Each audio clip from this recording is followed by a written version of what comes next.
And welcome to Minority Caucus. My name is Akbar Ruhullah Khomeini. We sincerely apologize to our viewers for the late start of the program. Crucial to a nation's development is education. However, Ghana's education is in crisis under President Mahama. Out of the over 100 who enrolled at kindergarten, only 3 end up at the university. The teacher, who is at the heart of Ghana's educational structure, has conditions of service most educationists say is a total disincentive to teaching and learning. Quality of education at all levels has been on the decline, while tertiary education has become a huge burden on parents. In colleges of education and nursing, trainees' major source of support, the trainee allowance, has been scrapped by the Mahama government, which ironically prides itself as champions of the margins. We'll go for a quick break and we'll be right back.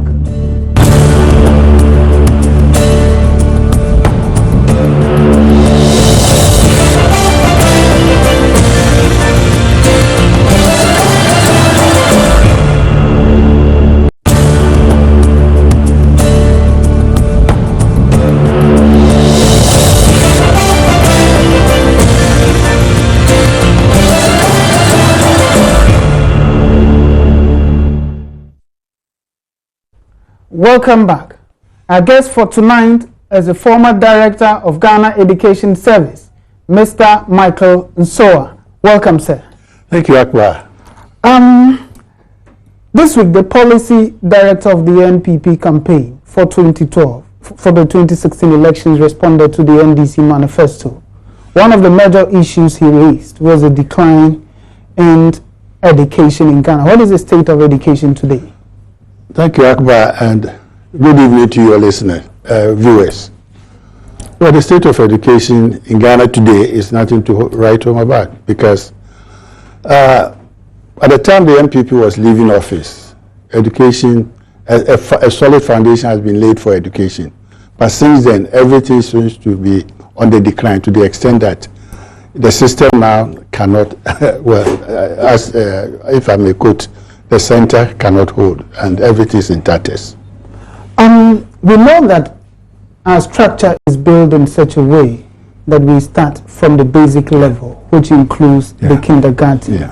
The argument most educationists have made over the years is that attention should be given to basic education, since it constitutes the foundation of our educational structure. Can you take our viewers through the state of basic education today? The state of basic education is that, like you said, it is where the foundation is laid for movement into other levels. Of course, as you move up, some exit from the system. For instance, at the end of setting from KG to primary, it's all continuous.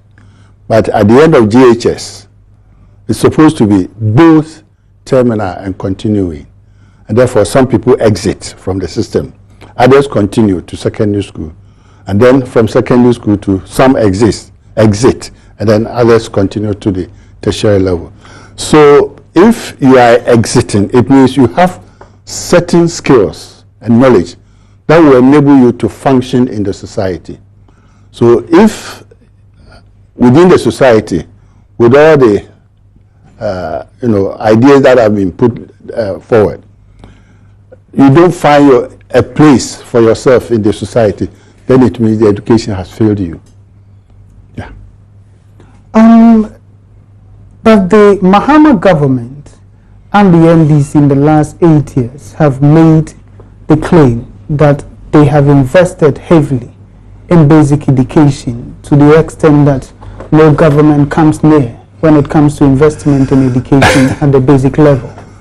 I don't think there's anything to show to substantiate that claim that the amount of investment is said that no government. I mean, the other time I was here, and then this claim was that they have built 11,000 schools at the basic level, and I proved to him from their own records, from the performance record of the Ministry of Education, that It doesn't come even near 2,000 because for primary schools, they had we could only identify 560 something, and of course JHS we had over 1,000. So the claim that no government comes near is false, because for instance, if you say 11,000, at the moment we are talking about 23 to 26,000 schools. So you are saying from the time of Goggisberg till now, you have built all those schools. Meanwhile, at the time they were taking over, excuse me, that was 2009. There were over 13,000 schools. So why are they claiming that they have increased? Even the 13,000 schools were for primary only. Only for primary. Yeah, only for primary. Wow. Sorry. Yeah. The major contention between the two major political parties over the years has been secondary education. I believe you were around, and you were very instrumental when the Kufuor government took the decision to extend secondary education duration from 3 years to 4 years. The NDC made a major campaign promise in 2008 that given political power, they were going to reverse it to 3 years. But it appears the debate has not been settled, because on one front are those who argue that the 4-year produced the best results in the history of the West African examination for the senior high schools, and the NDC have contended that indeed the best performance has been 2016, and the president made that claim in highlighting the NDC manifesto. What is the true state of that? That is laughable. I'm sorry to use the word for. That is laughable, because look, the evidence is there. It's only those who don't want to read, therefore who just close their eyes on the evidence that is available.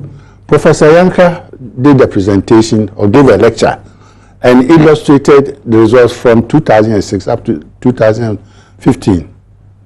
And it showed clearly that the highest point of achievement was in 2012.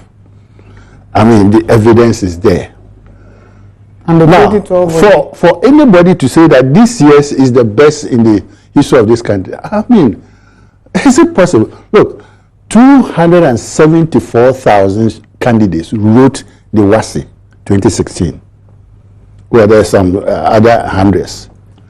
Out of this number, only 77,000 can access tertiary education.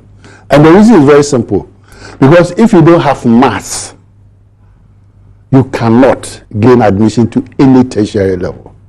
And only 77,000 pass, meaning almost 200,000 cannot have access. Is this something that you think we should glorify ourselves that it is the best resource? I mean, it doesn't make sense.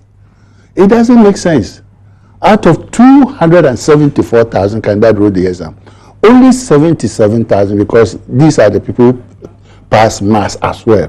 It is even possible you may pass maths and then you might also fail in other subjects.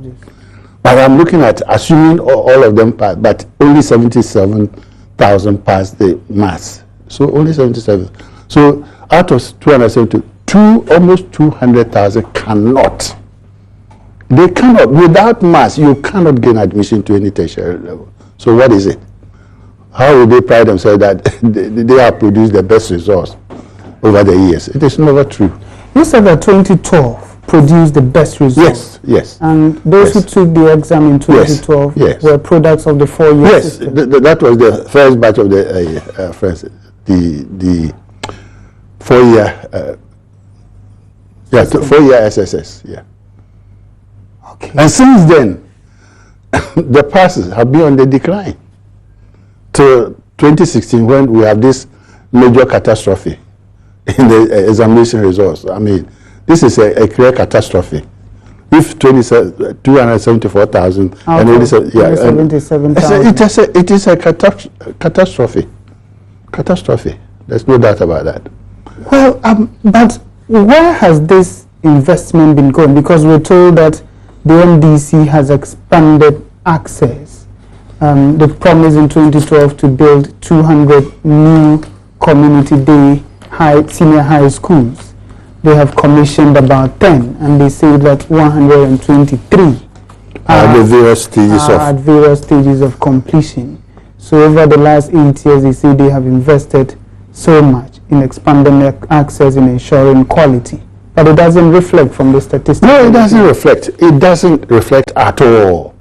Because available information, is that out of the 123 that they are tweeting themselves about, only 10 have been commissioned.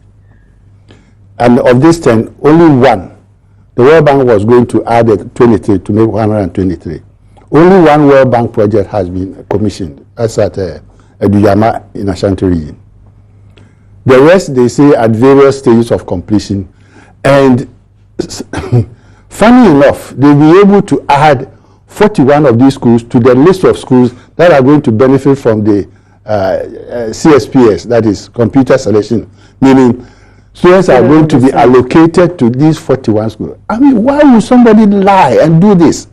Because it will be found out. Even some of the schools that have been commissioned, they don't have furniture.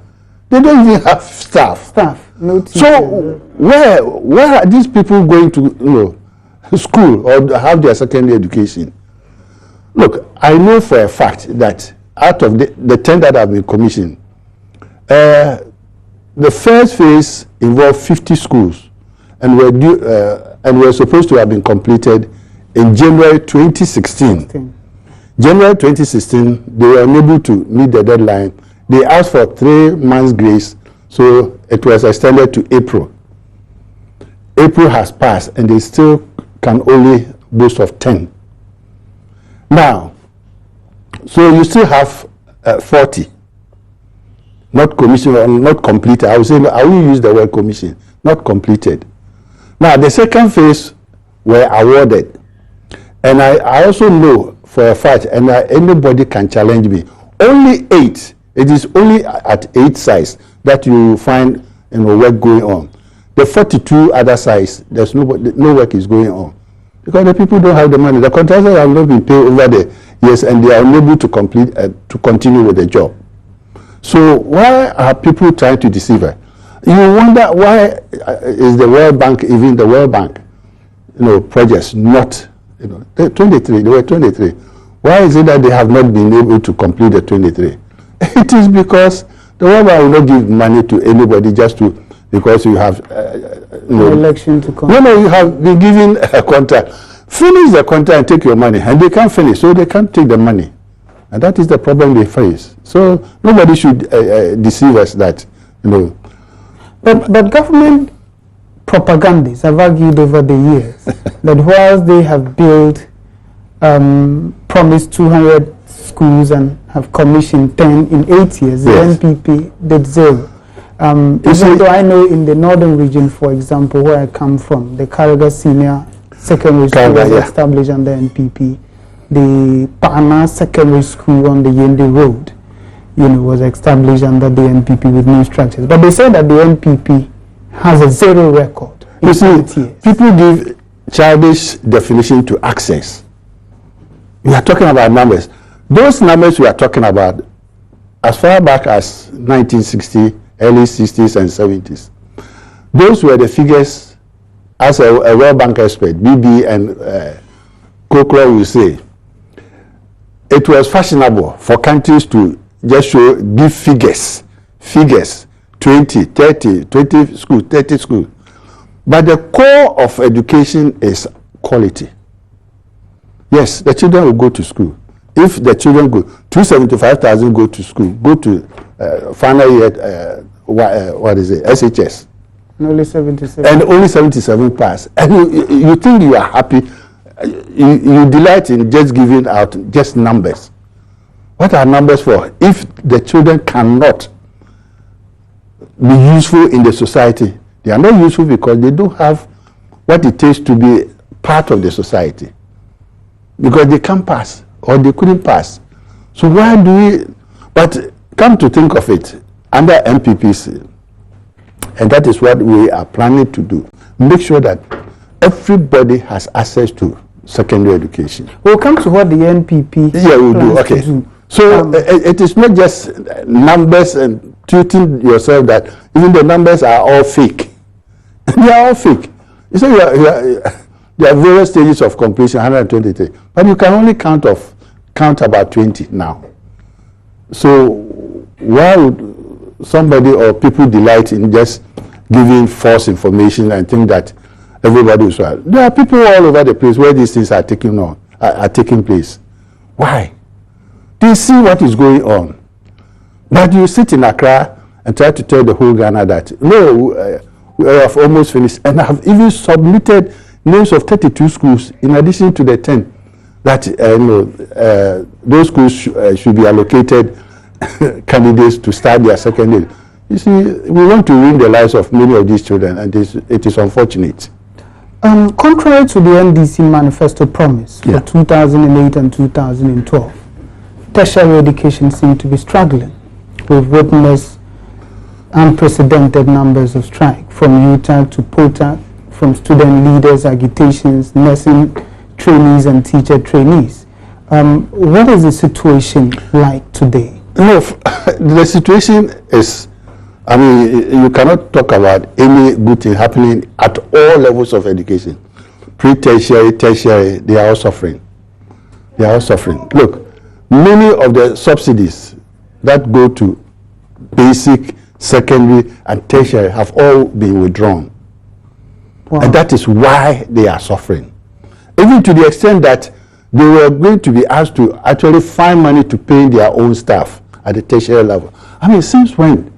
Because government took over tuition fees as far back as 1960. As far back as Kwame Nkrumah time. Since then, tuition fee has been the responsibility of every government.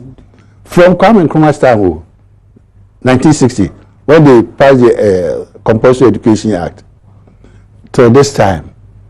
Why now? Schools, subsidy to schools have been withdrawn. Subsidy to universities have been withdrawn. And now they are being asked to find money to pay the staff through their own internally generated funds. And that is why now fees in universities are climbing or running like Usain Bolt. Because they have to find the money to survive. So we shouldn't blame when people say, oh, the university fees have gone up. Whose fault? It is not the fault of the university.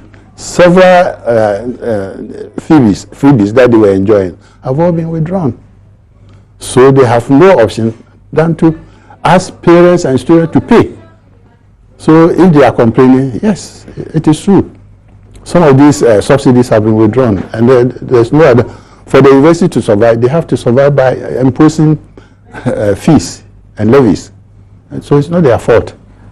Subsidies have been withdrawn, and fees are running like Usain Bolt.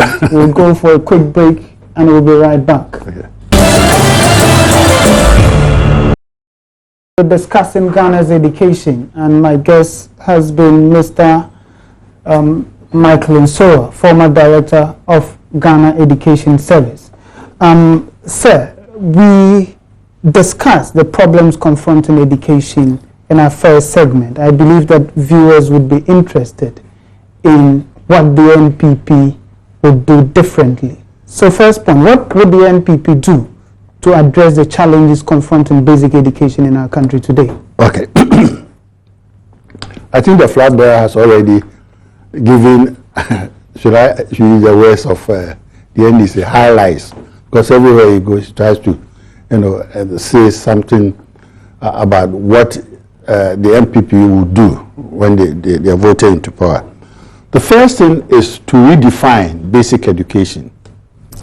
Basic education, as is defined now, is from now KG up to JHS, where it terminates, meaning then one can exit or continue.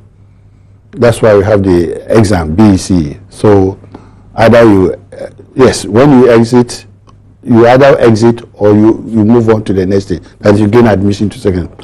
It has been found out that the basic certificate is no longer relevant. It's worthless. It's no longer relevant. So why should we continue to pretend that, yes, we give basic education, BEC certificate, and therefore you can go into the world of work? One, first of all, the age at which these children come out is even against international labor law. Absolutely. How can 50-year-olds be asked to go into the world of work? Do what? Even in Ghana, there's some kinds of jobs. Well, international labor says that the minimum age to work is 17. Some countries even 18. So why is it that we think that we have signed into the International Labor Convention, and yet our children, and we will continue to look on? No, Nana says the time has come to redefine basic education. So, and it will include secondary level. So we are going to redefine basic education to include senior high schools. Okay. So at the end of senior high school, if you cannot continue, at least you have a certain basic qualification or skills or knowledge that will enable you. Now, if you look into the newspapers, adverts for drivers, now we don't have messenger. I don't know what they call them, office assistants or whatever they call them. They are all looking for minimum WASI, O level. So why should we pretend that if children exit at the BC level, they'll be able to absorb? And that, no wonder you see. Even at the secondary level, there's a requirement for enlistment into the military, into police. 18. You have to be not less than 18 years. So at that point, if you exit, then you can go into the world of work. If you want to continue, then you also continue. And that is why it is one of the things Nana hopes to do when he's voted into power, and redefine and make sure that every child at least gets this basic qualification at senior secondary school level. Another major concern has been vocational and technical. I'm coming to that. So that is the first, one of the first things we're going to look at. Now, maybe let me jump to vocational and technical. Okay, you can proceed in the order that you're doing it. Oh, it's okay. Technical education is going to be a major aspect of Nana's work. Now, he's going to continue what former President Kufuor left off. Former President Kufuor, by the end of his term,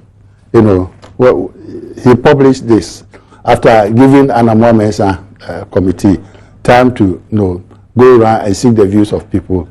And among the areas, I don't want to go into all of them, but among the areas is the emphasis on the government white paper placed emphasis on technical education, and in fact started the process by making sure that to enable everybody disabilities or a mind about technical education as a place where the non-performers go. Technical education was absorbed into the mainstream, and every school, post-primary, so therefore secondary, technical, vocational will all do the same, will have the same core subjects. Core. Okay. And the core subjects are English, Math, Science, Social Studies. And then you can add your technical subjects, which will then take you to maybe Polytechnic, or now we are talking about technical university, but that will take you to a tertiary level. So it is not like in the olden days where it is only the perceived people who cannot use their brains who go to technical, and that is where former President Kufuor left off. And there were 4 major programs that were approved. The first one is general education. General education comprises general science, general arts, and business, and so on. Then we have vocational education, technical education, and agricultural education. And as a consequence, almost all the technical institutes and vocational schools were absorbed, and they are part of the current list of schools that receive subsidies from the Ghana Education Service and Ministry of Education. And at least I cannot give all the list. But in Accra, for instance, you have Don Bosco. It used to be private. It's not part of the system. Tema Technical Institute. When you go, every region, Volta, Pando Technical, Komboni, Vocational Technical, so many of them, Kufodia Technical, so many. So they are all now part. Now, what Nana wants to do is that, look, technical education is capital intensive. So, apart from this, like we were thinking of model schools, Nana is going to establish 2 technical model schools in every region. Where the region has, for instance, Accra Technical, Tema Technical, they are, well-established technical schools. And therefore, maybe an additional one will be added. Kumasi has Kumasi Technical Institute. And therefore, but there are regions like Boahafu and others who don't have any technical institute, except before Kufuor left office, Nkranza Secondary School was split. It used to be Nkranza Secondary Technical. It was split, and they started the Nkranza Technical, which now is part of the system. Yes. So technical education is going to be a major activity for our flag bearer, who is passionate about making sure that at least the children who do not want to go the liberal way will be, absorbed in the technical system. But the technical schools or technical institutes will have the needed resources. That's why it is not necessary to spread, your energies across so many. But then, because it is capital intensive, you need to put the latest machinery in those schools, and it will be difficult to do it across every. But with the model ones, where high-level technical things will be needed, and be able to also mentor the other technical institutes within the region and districts. That is what is on the mind of, so that these people will be the backbone for his industrialization that he's talking about. Because without the middle-level technical knowledge, it will be difficult to embark on industrialization of this country. The presidential candidate, Nana Addo Dankwa Akufo-Addo, has been promising a full restoration of teacher trainee and nursing trainee allowances.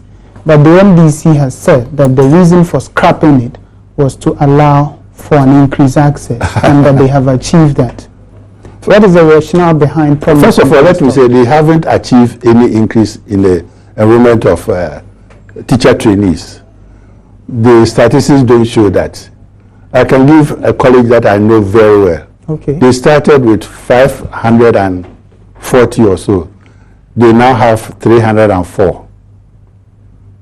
Many people are leaving for a number of reasons, but I can give you 2. First of all, the fees to the colleges is over 2,000 Ghana cedis a term.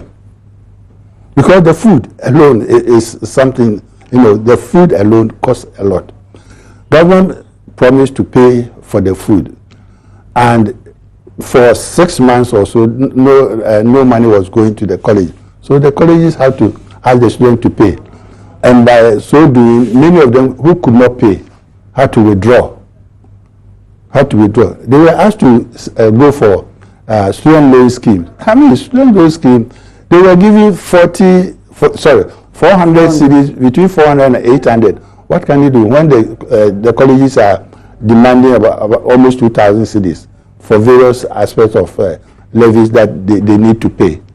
So it wasn't. It is not true that the enrollment has gone up from 27,000 to 46. Where is the 46? I want them to publish the true list of colleges and their enrollment now, and then we will see whether we have 46,000 or not. Surprisingly, when the 2016 education sector performance report was, there was no mention of the college by college enrollment, so that we all know how many students are. The other reason is also that, look, if I'm going to find money 2,000 to pay, maybe university admission is around that. So why don't I sacrifice for 4 years? So many of them are withdrawing to go to the university, because after paying the 2,000 or so to the colleges of education to get diploma at the end of 3 years. Why don't I sacrifice, convince my parents so that we sacrifice, so that we pay for 4 years and get a degree? So nobody should be deceived that because of the withdrawal of the allowance, enrollment. Now, the withdrawal is doing a lot of harm to the student than good. The allowances have been in place since Kwame Nkrumah days. One, to motivate people to accept to go into teaching, because teaching is I'm not saying it's a bad job, because I will always want to be a teacher. But because of the perception, people were not interested in going to teaching. So this allowance, and two, the allowances were given to enable them buy the needed material that they need to when they go on teaching practice. So it was something that actually made people to stay on the job. In Ghana now, studies have shown that there's one conducted by University of Sussex in UK and Winneba, and they found out that the life of the teacher in the system was between 3 to 5 years. Now, the allowances and the bonding, because students were given allowances, they were bonded to serve not less than 5 years. And that actually helped to keep more teachers in the system. Definitely people will leave. But it is not like I have, looked at, I pay my own fees, funded and then at the end of 1 year or so, I can leave because I'm not bonded. And that is the difference between the colleges or training colleges that were giving allowances, they were bonded. People are making arguments that, those who go to the universities are doing the same course. When they finish, they are not bonded. That is the difference. They are not bonded.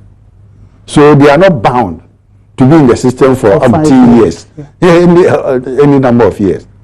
You see, so to make that argument, now if we are not careful, we are going to suffer, because if I pay my own fees and finish the College of Education or Training College, how are you going to keep me? You can only keep me when you agree to my terms. You want to give me 2,000 a month? I say no, because I've suffered, I've paid, I've made a lot of investment in myself. So I determine how much I should get. So if you are not careful, you have so many agitations in the teaching field, and that will not be good for this country.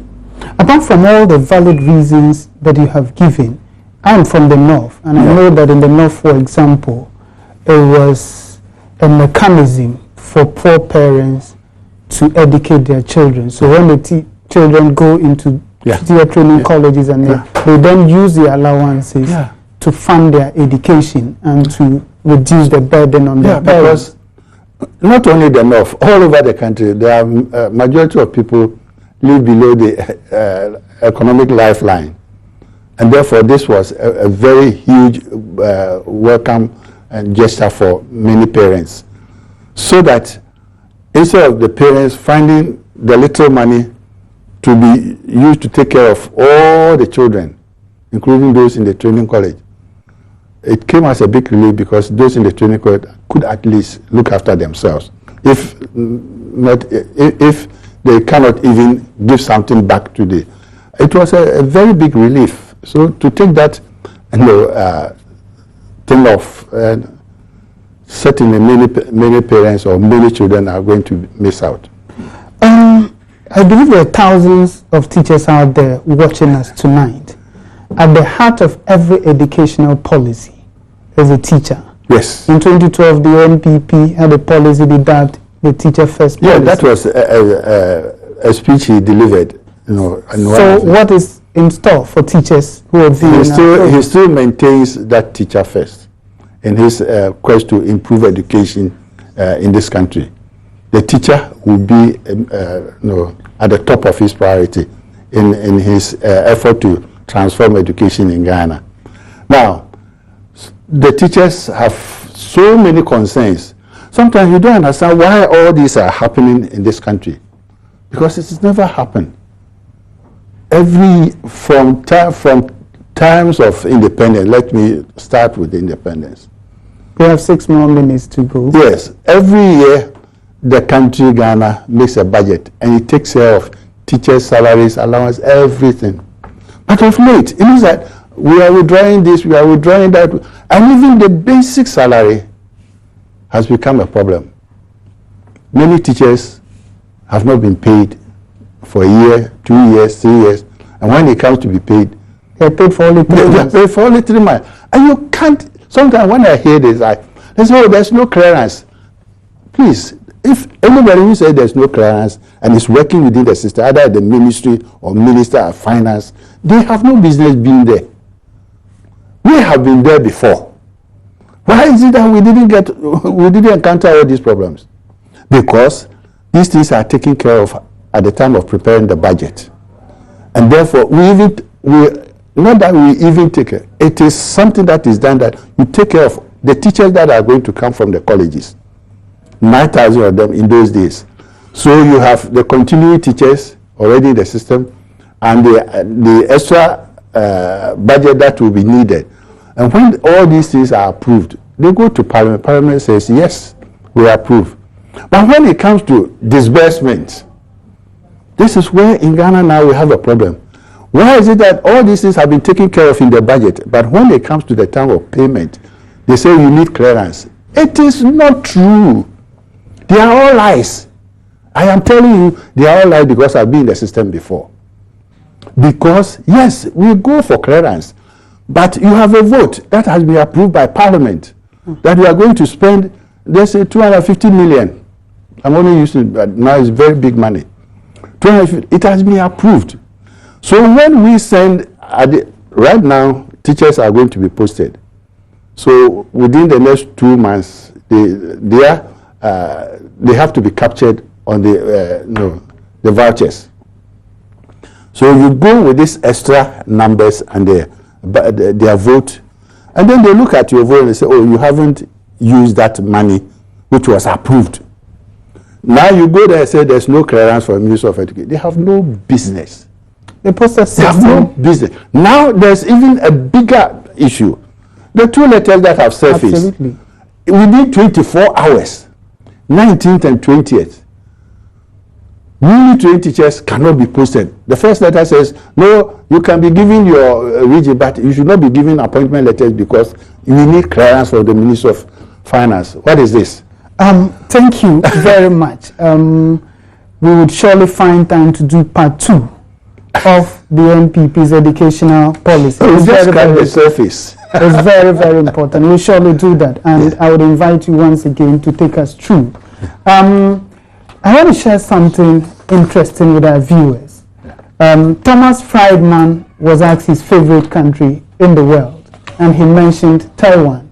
He gave a very interesting reason why he elected to choose Taiwan as his favorite country. He said that Taiwan is a barren rock with no natural resources to live off. It even has to import sand and gravel from China for construction, yet it has the 4th largest financial reserves in the world. Because rather than digging in the ground and mining whatever comes up, Taiwan has mined its 23 million people, their talent, energy, and intelligence, men and women. I always tell my friends in Taiwan, you are the luckiest people in the world. How did you get so lucky? You have no oil, no iron ore, no forest, no diamonds, no gold. Just a few small of deposits of coal and natural gas. And because of that, you have developed the habits and culture of honing your people's skills, which turns out to be the most valuable and only truly renewable resource in the world today. How did you get so lucky? Akufo-Addo and the NPP believes that the only way we can truly develop our country is to invest in education. That rather than digging oil, planting cocoa, and digging gold, it is more prudent to invest our resources into the education of our citizens, so that together we can use their skills, their energy, and their intelligence to help propel our country into the League of Developed Nations. See you next week for yet another interesting edition of Minority Caucus. Good night.